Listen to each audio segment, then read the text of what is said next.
Hey everyone, I'm Jason Gillette, and today I'm sitting in this new Lincoln Aviator. This is in the newest generation of the Aviator, so a 2025 plus, 2025, 2026 and on. And what we're going to do today is show you how to change your door key code. So first of all, you need to get your factory door key code. If you don't have that already, I have another video that I'll link down below that lets you know how to get that code, but let's assume you have that code. So we're just going to go ahead and turn on the accessory, whether you have the vehicle running or just an accessory. This works either way. And then we are going to hit the car icon.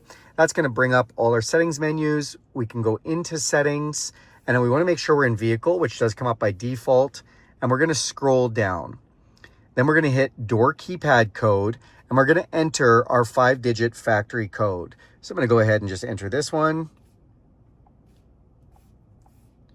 All right, so we've got that entered. Now it asks you, what do you want to do? Do you want to erase a code? Do you want to add a code? Do you want to cancel out?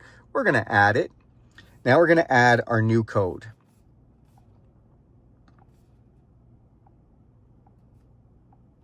Okay, now we've got our new code entered. We're going to enter it one more time.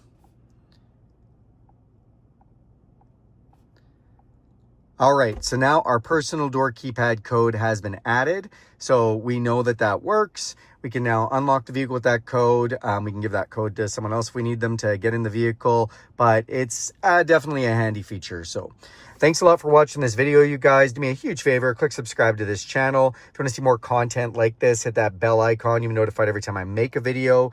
If you have any questions and you want to throw that stuff in the comment section below, or you're going to see any other comments or content like this, just throw that right down below here. And if you like this video, give it a big thumbs up.